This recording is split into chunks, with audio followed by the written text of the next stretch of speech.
How I reduce chronic inflammation. A simple, science-based, practical approach. Compiled by Dr. Siva Navaratnam and ChatGPT, my educational partner. This talk is not about selling a product, a diet, or a quick fix. It's simply about explaining in plain language how I personally reduce chronic inflammation using well-established science and practical lifestyle changes. Chronic inflammation doesn't happen overnight, and it doesn't improve overnight either. It's a result of small signals in the body happening again and again, especially related to food, hormones, sleep, stress, and movement.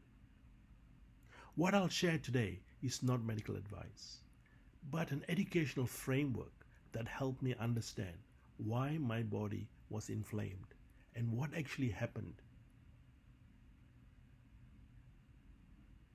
to help it calm down. My goal is to make this understandable for everyone, even if you have no medical background, so you can take away ideas to discuss with your own doctor or apply thoughtfully in your own life. This slide shows the big picture of how chronic inflammation develops and how it can be reduced. At the top, you can see the simple sequence: frequent insulin spikes, more visceral fat, ongoing inflammation. Visceral fat, the fat around our organs, acts like an inflammatory engine. It doesn't just sit around there. It sends constant inflammatory signals throughout the body. In the center is you, and around you are the main hormones that influence inflammation every day: insulin, cortisol, ghrelin, and leptin, the hunger and fullness hormones. The jigsaw pieces underneath show the practical levers we can work on: food choices, fasting or meal timing, sleep, movement, and stress management. This is not about perfection. It's about reducing the frequency and intensity of harmful signals, especially insulin and stress spikes. At the bottom, you can see what chronic inflammation often looks like in real life: joint pain, fatigue, high blood pressure, belly fat, poor sleep, and brain fog. The message is this: when we calm the signals driving inflammation, the body often begins to settle, slowly, steadily, and naturally. After seeing the big picture, this slide explains the central mechanism in very simple terms. Repeated blood sugar spikes lead to repeated insulin spikes. Insulin is not bad, it's essential, but when it stays high too often, it blocks fat burning. When fat burning is switched off, visceral fat, the fat around the organs, tends to accumulate. This type of fat is metabolically active and sends inflammatory signals throughout the body. As long as these signals continue, chronic inflammation stays switched on. That's why so many symptoms travel together: belly fat, high blood sugar, high blood pressure, joint pains, fatigue, and brain fog. The switch image on the left is deliberate. Chronic inflammation is not mysterious. It's often a signal problem, not a willpower problem. The good news is, when we reduce the frequency of insulin spikes through meals, fasting, movement, sleep, and stress, the switch can generally move back towards balance. This slide explains how I think about lifestyle change. There's no single fix for chronic inflammation, no single food supplement, exercise, or pill works on its own. Instead, I think of health as a jigsaw puzzle. Each piece matters, and each piece supports the others. Meals influence insulin. Fasting influence insulin sensitivity. Movement improves how muscles use glucose. Sleep and stress affect cortisol and appetite hormones. When one piece is missing, the puzzle is unstable. People often feel they are doing everything right, but one missing piece keeps inflammation active. When the pieces gradually fit together, not perfectly, but consistently, the body often settles. Inflammation reduces, energy improves, and symptoms begin to ease. This is why I avoid quick fixes. I focus instead on helping people build their own puzzle one piece at a time.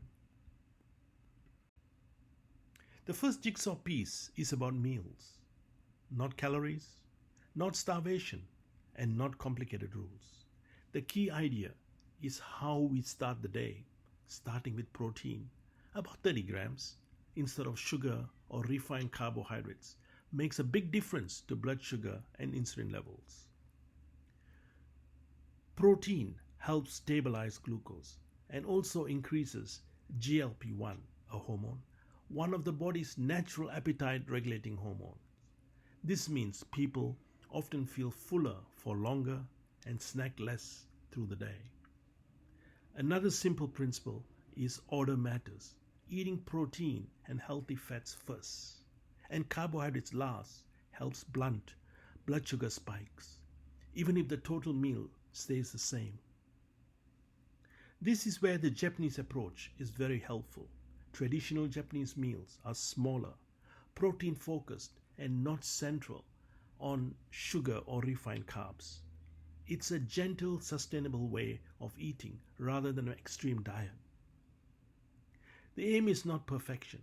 It is to reduce repeated insulin spikes over time, which helps calm inflammation and supports metabolic health.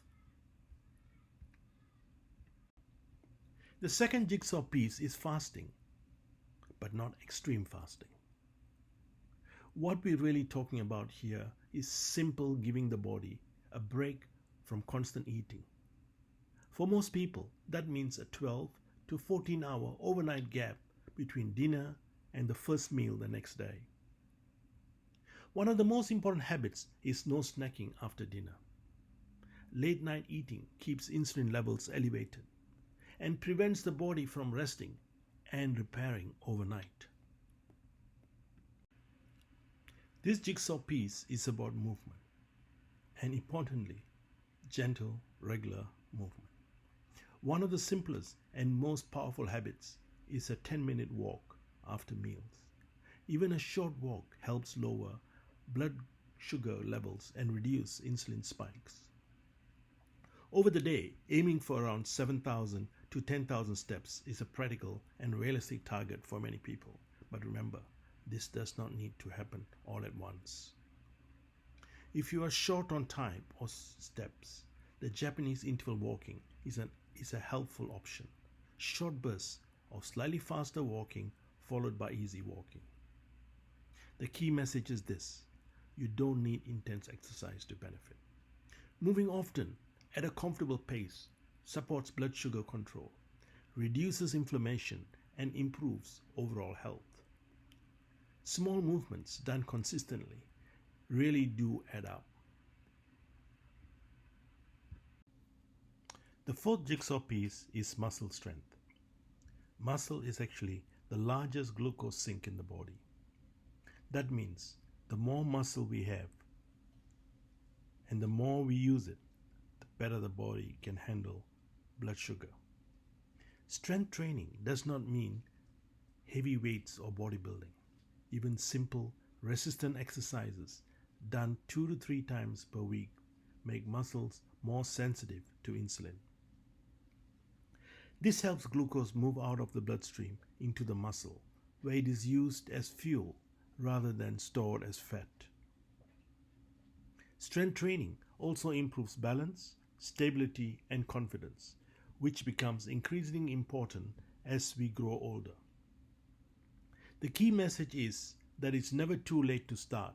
Muscle responds to training at any age, and even small, consistent efforts can make meaningful benefits for the metabolic health and inflammation. This is about building resilience, not pushing limits. The sleep environment matters. A cool, dark room helps signal the brain that it's time to rest, and avoiding screens before bed reduces stimulation that keeps cortisol elevated. Poor sleep raises stress hormones, worsens insulin resistance, increases hunger the next day, and keeps inflammation switched on. Even if diet and exercise are good, good sleep doesn't need to be perfect. Even small improvements done consistently can have a meaningful impact on metabolic health and inflammation.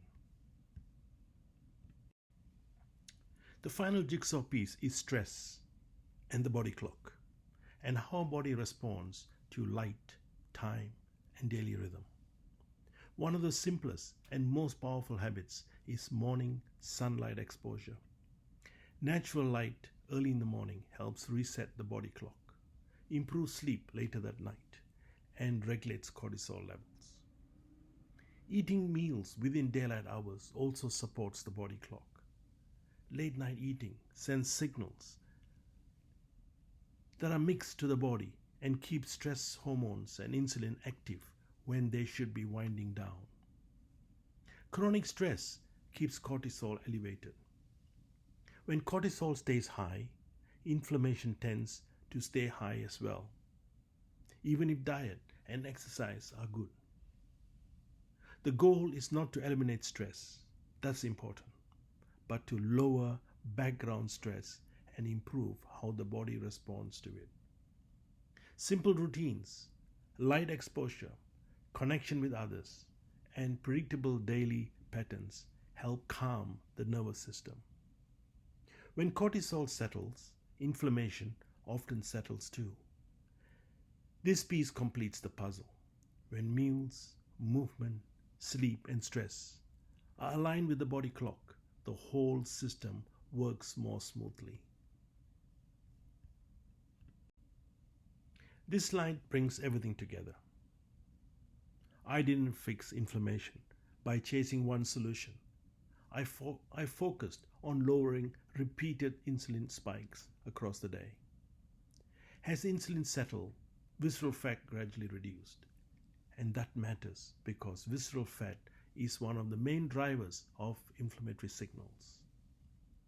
With better meal timing, regular movement, and some strength work, sleep improved, energy improved, and daily life felt more stable. None of this happened quickly. Inflammation doesn't disappear overnight. It settles gradually when the signals driving it are reduced consistently. The important message here is not copy exactly what I did, but to understand the principle. When you put the right pieces together with the body, often begins to heal itself. And yes, you can do it too. Not perfectly, not all at once, but step by step in a way that fits your own life. Thank you for watching.